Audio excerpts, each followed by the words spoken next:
మీ Mukunda jewellers లో నక్షి మేళా సందర్భంగా free shipping across the world. నమస్తే, మీరు చూస్తున్న సుమన్ టీవీ. నేను మీ కీర్తి. ముందుగా ప్రేక్షకులందరికీ సంక్రాంతి పండుగ శుభాకాంక్షలు. నాతో పాటు ప్రముఖ ఆధ్యాత్మికవేత్త అనంతలక్ష్మి అమ్మగారు ఉన్నారు. నమస్తే అమ్మా. నమస్తే తల్లి. సంక్రాంతి పండుగ శుభాకాంక్షలు. అమ్మ, మీకు ప్రేక్షకులకి, తెలుగు వాళ్ళు, భారతీయులు ఎక్కడుంటే వాళ్ళందరికీ కూడా సంక్రాంతి శుభాకాంక్షలు. ఎస్, సంక్రాంతి ఒక్కటే కదమ్మా 3 రోజుల పండుగ. 3 రోజుల పండుగ ఏమిటి? 4 రోజుల పండుగ. అట్లా ఇంకా గట్టిగా చెప్పాలంటే 4 రోజుల పండుగ. 4 రోజుల పండుగ అంటారా? అంటే ధనుర్మాసం ప్రారంభమైన రోజు నుంచి మొదలు పెట్టుకుంటారు కదా పండగ రోజులు. నెల పట్టడం అంటారు, పండగ రోజులనే అంటారు పల్లెటూళ్ళల్లో. అంటే సంక్రాంతి పండగ రోజులు అవి. సంక్రాంతి వచ్చేసినట్టే. అందులో కొత్త పంట చేతికి వస్తుందేమో, అదే ఉల్లాసంగా చాలా ఉత్సాహంగా ఉంటారు అందరూ కూడా. సంవత్సరానికి సరిపడా సంపాదించుకునే రోజులు కూడా ఇవే. బాగా పండించిన వాళ్ళు వాళ్ళ ఇళ్లల్లో ఉంటుంది. పంటల మీద ఆధారపడే వాళ్ళకు కూడా ఇప్పుడే. ఎందుకంటే గంగిరెద్దుల వాళ్ళు, హరిదాసులు, నూనె కావిళ్ళ వాళ్ళు, జంగమదేవర్లు, విప్ర వినోదులు, కాశీ కావిళ్ళు, ఇలా ఎంతమందో భిక్షాటన మీద జీవితం నడుపుకునేటటువంటి వాళ్ళందరూ. భిక్షాటన అంటే వీళ్ళందరూ బిచ్చగాళ్ళు కాదండోయ్. భిక్షాటన చేస్తూ జ్ఞానాన్ని పంచుతారు. వాళ్ళందరికీ కూడా సంవత్సరానికి సరిపడా ఆదాయం వచ్చేటటువంటిది ఈ రోజులే. అంటే ఇప్పుడు మళ్ళీ అసలు ఇటువంటి వాళ్ళు మనకి ఈ వృత్తుల వాళ్ళు ఉన్నట్టు కూడా తెలియదు. ఇది ఈ నెల రోజులైతే, ఇప్పుడు మీరు 3 రోజులు అన్నారు, ఇది 4 రోజులు అని చెప్పాను. మొదటి రోజు భోగి, రెండో రోజు సంక్రాంతి, మూడో రోజు కనుము, 4వ రోజు ముక్కనుము. అసలు ఇది మనకి ఇప్పుడు ఎక్కడా కనపడను కూడా కనపడట్లేదు. తెలీదు. ఎందుకంటే కనుము తర్వాత సంక్రాంతి నాడు ఎలాగూ ఇది వచ్చేసింది కదా, ఉత్తరాయణం వచ్చేసింది గనక ముక్కనుము నాడు రకరకాల వ్రతాలు మొదలు పెట్టుకుంటారు. ముఖ్యంగా సావిత్రి, గౌరీదేవి వ్రతం మొదలైనటువంటివన్నీ ఆ ముక్కనుము నాడే మొదలు పెడతారు. అది ప్రధానం. అయితే హరిదాసులు, ఈ గంగిరెద్దులు, ఇవన్నీ ఈ సీజన్ లో ముఖ్యంగా ఇప్పుడే ఎందుకు అమ్మ కనిపిస్తారు? అండ్ మనం తప్పకుండా దానం కూడా చేయడం చాలా ముఖ్యంగా సంక్రాంతి రోజు చెప్తూ ఉంటారు. ఎలాంటి దానాలు చేయాలి, ఎందుకు చేయాలి? ఈ నెలంతా కూడా హరిదాసులకు వేస్తారు కదమ్మా. హరిదాసులు ఏం చేస్తారు? హరిలో రంగ హరి అని చెప్పి మేలుకొలు పాటలు పాడతారు. ధనుర్మాసంలో గోదాదేవి చేసినటువంటి శ్రీవ్రతం ఉందే, అందులో ఆవిడ ఏం చేసేది? కృష్ణుణ్ణి సేవించుకోవడానికి రండి అని చెల్లుల్ని నిద్రలేపేది. అదే కదా, ఆ నిద్ర లేపడమే మనకి హరిదాసులు చేసేటటువంటి పాటల్లో కనపడుతుంది. వాళ్ళు ఏమి మొత్తం అంతా కూడా విష్ణు సంబంధమైన కీర్తనలు పాడడమే వింటాం కానీ అమ్మవారికి సంబంధించినవి కానీ శివుడికి సంబంధించినవి కానీ పాడడం మనం గమనించాం. ఎందుకంటే ఇదంతా విష్ణు భక్తి పొంగి పొర్లేటటువంటి కాలం ఇదంతా. అందుకని వాళ్ళందరూ కూడా హరిదాసులు, విష్ణువు యొక్క దాసులుగా, మేము లేచాము భగవంతుని చేరుకోవడానికి జాగృతమయ్యాము, మీరు కూడా లేవండి అని అందరినీ నిద్ర లేపడానికి వస్తారు. ఈ నెల రోజులే వస్తారు వాళ్ళందుకు. అదే ఆ కృష్ణుడు పాలించింది కూడా గోవుల్ని గనక గో సంపదకు అభివృద్ధి చేసేటటువంటి కాలంగా కూడా దీన్ని మనం చెప్పుకుంటాం. కృష్ణుడికి ఇష్టమైంది ఏమిటంటే గోవుల్ని పెంచితే ఆయనకి ఇష్టం. ఆవులన్నిటినీ తిప్పలేరు గనక ఒక్క వృషభాన్ని మాత్రమే, అంటే ఒక మగ ఆవు, దాన్ని ఎద్దు, అందరికీ తెలుస్తుందో లేదో అని చెప్తున్నాను నేను, ఎద్దుని మాత్రమే తిప్పుతూ ఉంటారు. అది గంగిరెద్దు. దాని ఆశీర్వాదం చాలా శుభప్రదంగా, ధర్మానికి ప్రత్యేక ఎద్దు అంచేత ధర్మం మన ఆశీర్వదించిందని అనుకోవాలి గంగిరెద్దుని ఆశీర్వదిస్తే. అలాగే ఎందుకు ఇప్పుడు ఎక్కువ వస్తారు అంటే, ఒకటి హరిదాసులైతే ధనుర్మాసం అనే ఉద్దేశం అయితే, ఇప్పుడు పల్లెటూళ్ళల్లో మామూలప్పుడు నా దగ్గర ఏం లేదనుకునే వాడి దగ్గర కూడా కొంత ఇంతో అంతో ధాన్యం ఉంటుంది. పల్లెటూరు వాళ్ళకి ఇప్పుడు వచ్చింది కానీ అలవాటు డబ్బు గురించి. పూర్వం వాళ్ళు పెద్ద క్యాష్ అసలు పెద్ద పట్టించుకునే వాళ్ళు కదా, వాళ్ళకంతా సంపద అంతా ధనమే, ధాన్యమే. ఈ ధాన్యం ఉంటుందేమో, లెక్కాపత్రం లేకుండా వచ్చిన వాళ్ళకి చేతులతో ఎవరు ఇచ్చేవాళ్ళు కాదు, చాటలతో కుంచాలతో పోసేవారు. చేతులు ఇన్నే పడతాయి దోసిలి, అందులో చిన్న చేతులు ఉన్న వాళ్ళకి మరీ ఇంతే పడతాయి కనుక చాటలు అన్నా కానీ లేక పెద్ద కుంచాలు తబలు పెట్టుకుని వాటితో అన్నా పోస్తూ ఉండేవాళ్ళు. అంత ఇచ్చేటటువంటి కాలం. అందువల్ల ఈ వచ్చేవాళ్ళు ఎక్కువ వస్తూ ఉంటారు. సంవత్సరానికి సరిపడా వెళ్ళకుంటుంది. సో ఉదయాన్నే సంక్రాంతి రోజు మనం ఏం చేయాలి, దేని ఎట్లా ఎండ్ చేయాలమ్మా? భోగినాడు తప్పనిసరిగా అభ్యంగన స్నానాలు చేస్తారు. ఈ రోజున పిల్లలు వాళ్ళు ఎవరు అభ్యంగన స్నానం చేయాల్సినటువంటి పని లేదు, అయిపోయింది కదా తలంటు పోసుకోవడం. ఈ రోజు సాంప్రదాయిక కుటుంబాల్లో వాళ్ళు తలస్నానం చేసి పితృతర్పణాలు ఇస్తారు. పితృదేవతలకి. వాళ్ళని ఒకసారి గుర్తు చేసుకుంటారు. ఎందుకు అంటే దక్షిణాయనం పూర్తయిపోయి ఉత్తరాయణం వస్తోంది. దక్షిణాయనం పితృదేవతలకు సంబంధించింది, ఉత్తరాయణం దేవతలకు సంబంధించింది కనుక దక్షిణాయన పుణ్యకాలంలో భూలోకానికి వచ్చినటువంటి దేవతలందరూ ఉత్తరాయణ పుణ్యకాలానికి తమ పని అయిపోయిందని తమ లోకాలకి తాము వెళ్ళిపోతారు. ఆ వెళ్ళిపోతున్నారు కనుక వాళ్ళకందరికీ తర్పణాలు ఇవ్వడం అన్నది పద్ధతిగా ఉంటుంది.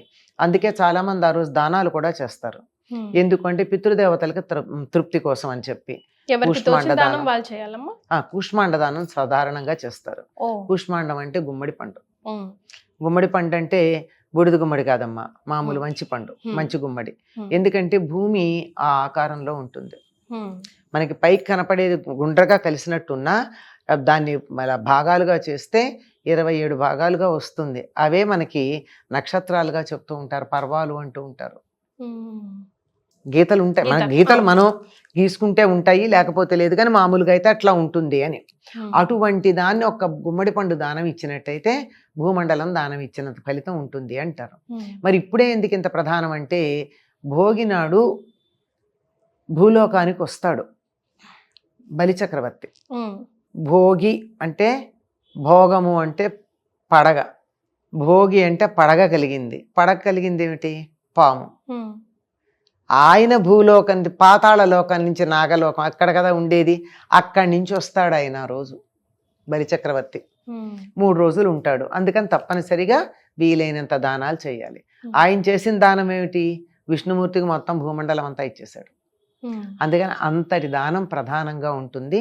ఇంకా కొంతమంది ఇళ్లల్లో అయితే బాగా ఒకప్పటి సంప్రదాయం కొనసాగాలి అనే తాపత్రయం ఉన్నటువంటి వాళ్ళ ఇళ్లల్లో అయితే ఈనాడు తప్పనిసరిగా పితృకార్యం కూడా చేసేవాళ్ళు ఉన్నారు. అంటే పూర్తిగా తద్దినం పెట్టినంత పూర్తిగా కాకపోయినా కొంతవరకు పితృదేవతలకి తర్పణాలు ఇవ్వడం, నువ్వులు వదిలిపెట్టడం, బ్రాహ్మణులకు భోజనం పెట్టడం, బట్టలు పెట్టడం, ఇలాంటివన్నీ చేస్తారు. అంటే పితృదేవతల ప్రీత్యర్థం.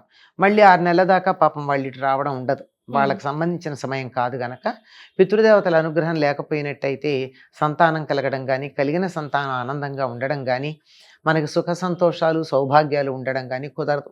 చాలామంది దేవుళ్ళని పూజిస్తే చాలు అనుకుంటారు. దేవుళ్ళని పూజించాలి, సందేహం ఏమీ లేదు, కానీ చాలు అన్నది తప్పు. పితృదేవతలను కూడా ఆరాధించాలి. దానికి సంబంధించిన దాంట్లో ప్రధానమైంది సంక్రమణం. అన్ని సంక్రమణాలకి చేస్తారమ్మా చాలా వాళ్ళు, ఇది మాత్రం తప్పనిసరిగా చేయడం ఉంటుంది. కొన్ని ఆచారాల్లో కొన్ని చోట్ల ముఖ్యంగా ఈ తెలంగాణ జిల్లాలో చూసుకుంటే అమ్మ, మంచి రోజులు కావు, కీడు దినాలు, పీడ దినాలు అని చెప్తూ ఉంటారు. యమకూరలు తెరుచుకొని ఉంటాయి. చాలా మంది చనిపోతారు. చనిపోయిన వాళ్ళు కూడా ఈ సంక్రాంతి 3 రోజుల్లో చనిపోతే డైరెక్ట్ గా స్వర్గానికే వెళ్తూ ఉంటారంటారు. నిజమేనా? అమ్మ, యముడి కోరలుగా చెప్పబడేటటువంటి వాటిల్లో వసంత ఋతువును శరదృతువే. ఇవి పీడ దినాలను కూడా అంటారు. ఎందుకంటారంటే దక్షిణాయనం అనే ఉద్దేశంతో అంటారు. చలి ఉంటుంది, బాగా ఇబ్బందికరంగా ఉండేటటువంటి కాలం అన్న ఉద్దేశంతోనే. అందుకే అది పోవడం కోసమే మనం ముందు రోజు అంటే భోగినాడు నువ్వులు పెట్టుకుని, నువ్వుల నూనె రాసుకుని, నువ్వులు వేసిన నీళ్లతో స్నానం చేయడం అన్నది ఆ శని పరిహారార్థం అని. ఆ పీడ రోజులు పోయాయనడానికి సంకేతంగానే ఈ రోజు పండగ చేసుకుంటాం. అయితే అమ్మ, మనం పిల్లలందరూ కూడా గాలిపటాలు ఎగరవేయడం చూస్తారు కదా, దాని వెనకాల ఏమైనా సైన్స్ ఉందా? అది మన ఎంజాయ్మెంట్ మాత్రమేనా? ఈ గాలిపటాలు ఎగరేయడం అన్నది మీకు ఈ తెలంగాణ ప్రాంతంలోనే ఉందమ్మా, ముఖ్యంగా భాగ్యనగరంలో.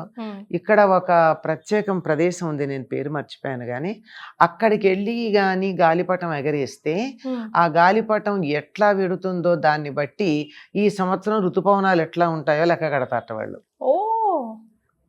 అది వెళ్ళే డైరెక్షన్ బట్టి గాలి వాలుకి వెడుతుంది కదా. ఇప్పుడు మీరు గాలిపటం ఇలా ఎగరేశారు, ఇటు గాలి ఉంటే ఇటు ఎడుతుంది, ఇటు గాలి ఉంటే ఇటు పెడుతుంది, అంతే కదా. ఆ వెళ్ళేటటువంటి దాంట్లో పర్టికులర్ గా సంక్రాంతి మధ్యాహ్నం సమయంలో దాన్ని బట్టి ఈ పంటల గురించి, వానల గురించి నిర్ణయం చేయడం అనేది ఉంది అంటారు. మరి ఇప్పుడు అలా నిర్ణయించగలిగినటువంటి వాళ్ళు ఉన్నారో లేదో తెలియదు. ఒకప్పుడు ఉండేవారు, ఇప్పుడు కూడా గాలి వాలు తెలియడానికి. ఎందుకంటే ఇక నుంచి గాలి వాలు తెరుస్తుంది. మన హిందీలో ఏమంటున్నాం? పతంగ్ అంటాం, అంతే కదా. పతంగ్ అంటే ఆకాశంలో ఎగిరేటటువంటిది. పక్షి అని అర్థం ఉంది, సూర్యుడు అని అర్థం ఉంది. పతంగు అంటే సూర్యుడి యొక్క గమనం దిశను తెలియజెప్పేది అని. అంతకు ముందు రోజు దాకా ఆ తోక ఇటుపక్కకి తల ఇటుపక్కకి ఉండేటటువంటి గాలిపటం ఈనాటి నుంచి తల ఇటుపక్కకి తోక ఇటుపక్కకి వెడుతుంది, గమనించుకోండి అని చెప్తారు. అంటే గాలివాల అలా ఉంటుందిట. మరి ఇప్పుడు ఇట్లా ఉందో లేదో, వాతావరణంలో వచ్చిన అనేక మార్పులు, మనం ప్రకృతితో చేసినటువంటి అనేక పిచ్చి పిచ్చి ప్రయోగాలు, వీటి కారణంగా అట్లా జరుగుతుందో లేదో ఎవరన్నా గమనించి చెప్తే బాగుంటుంది. చెప్పడం మాత్రం విషయం అది. ఎస్, ఇక్కడ మీరు పిల్లలందరినీ పెద్దల్ని కూడా హెచ్చరించాలమ్మా. లాస్ట్ టైం చాలా చాలా దారుణాలు జరిగాయి. కొంతమంది మీ గాలిపటం వెనకాల పరిగెత్తు పైనుంచి పడిపోవడం, కొంతమంది ఆ దారం చాలా తేజుగా చైనా నుంచి వచ్చిన దారం యూజ్ చేసి మెడలే తెగిపోవడం, అట్లాంటి చిన్న హెచ్చరిక. అమ్మ, ఆనందించటం అనేది ఆనందంగా ఉండాలి కానీ విషాదంగా మారకూడదు. అతి సర్వత్ర వర్జయేత్ అంటారు. దీంట్లో జాగ్రత్తలు తీసుకుని మరీ చేయాలి. ఏ విధంగా అయితే దీపావళికి మనం జాగ్రత్తలు తీసుకుంటే చాలా చెప్పగా ఈ మధ్య దీపావళి సమయంలో దారుణాలు తగ్గాయి కదా, చాలా తగ్గాయి. చెప్పగా అందుకే చెప్తున్నాము, పతంగులు ఎగరేసుకోండి, ఆనందంగా ఉండండి. కానీ పతంగు కట్టేటటువంటి తాడుని మాంజా అంటారు. ఆ మాంజా తెగకుండా ఉండడానికి ఏం చేస్తారు అంటే గాజు పొడి కలుపుతారు. గాజు నూరిన పొడి, అది చాలా ఇదిగా ఉంటుంది. మన చేత్తో ఇట్లా అంటేనే చెయ్యి తెగిపోతుంది, రక్తం వస్తుంది. అటువంటిది హడావిడిలో మీరు తొందరగా వెళ్ళినట్టయితే ఏ మెడకో తగిలిందంటే ఇంకింతే సంగతులు, నేరుగా పైకి వెళ్ళిపోవడమే. అదొకటే కాదమ్మా, దానికోసం పరిగెడుతూ పడేవాళ్ళు, డాబా మించి వెడుతూ డాబా మించి దూకేసినటువంటి వాళ్ళు, ఇలాంటి వాళ్ళు మనం చూస్తూ ఉంటాం. దేంట్లో కూడా అతి ఉండకూడదు. దీనన్నిటికీ కూడా మించి ఇది మెడకి తగలడం ఒకటి ప్రధానంగా ఉండేటటువంటిది. వీటితో పాటుగా ఎలక్ట్రిక్ వైర్ల విషయంలో జాగ్రత్తగా ఉండాలి. ఈ హడావిడిలో ఆ వైర్లు ఎక్కడో ఉంటాయి, ఒకప్పుడు పైన ఎక్కడో ఉండేవి. ఈ మధ్యకాలంలో మన అపార్ట్మెంట్స్ పెరిగిన తర్వాత మనకు మధ్యలోకే వస్తున్నాయి అవి. ఈ మధ్యలోకి వచ్చేటటువంటి ఈ వైర్లలో ఎక్కడన్నా కొంచెం తేడా ఉన్నట్టయితే అది ముందు బాగానే ఉంటుంది, కానీ మాంజా తగిలితే మాంజాకి కోసే గుణం ఉంది కనుక పైన ఉన్నటువంటి ఆ కవరింగ్ పోయి లోపలిది బయటకు వచ్చే ప్రమాదం ఉంది. ఎలక్ట్రిక్ షాక్స్, ఈ సమయంలో ఎలక్ట్రిక్ షాక్స్ వల్ల పోయిన వాళ్ళ సంఖ్య కూడా ఉంది. జీవితం చాలా విలువైంది, పతంగు కన్నా విలువైంది జీవితం. పతంగి ఎంతమ్మా కాదు. కనుక విలువైన జీవితం విషయంలో జాగ్రత్తగా ఉండి ఈ వచ్చే ఏడాది ఇంకా ఎక్కువ పతంగులు ఎగరేసుకుందాం ఈ ఏడాది కనుక జాగ్రత్తగా ఉంటే అనే సంగతిని మనసులో పెట్టుకుని పతంగుల వెంట పడి ఎటువంటి ప్రమాదాలు కొని తెచ్చుకోకండి అని పిల్లలందరికీ కూడా ప్రేమపూర్వకంగా చేస్తున్న హెచ్చరిక. పెద్దలు కూడా ఒక కంట కనిపెడుతూ ఉండాలి. పెద్దవాళ్ళు కనిపెట్టాలండి, అక్కడే వస్తుంది సమస్య. పెద్దవాళ్ళు టీవీలు చూసుకుంటూను సెల్ ఫోన్లలో మాట్లాడుకుంటూను కూర్చోకూడదు. పిల్లల్ని స్వేచ్ఛగా వదిలిపెట్టాలి. గాలిపటం దానికే సంకేతం, స్వేచ్ఛగా వదిలిపెట్టాలి. కానీ కింద ఆ చెక్కి ఉందే అది మన చేతిలో ఉండాలి. అది మన చేతిలో ఉన్నట్టు వదిలిపెట్టాలి. పిల్లల్ని వదిలిపెట్టాలి, ఒక కంట కనిపెట్టాలి. ఇది గాలిపటం, అది కూడా సూచిస్తుంది మనకి. అది వెరీ వెల్ సెడ్ అమ్మా. మరొకసారి సంక్రాంతి శుభాకాంక్షలు అందరికీ కూడానమ్మా. సంక్రాంతి శుభ సంక్రాంతి కావాలి అని కోరుకుంటున్నాను. ధన్యవాదాలు.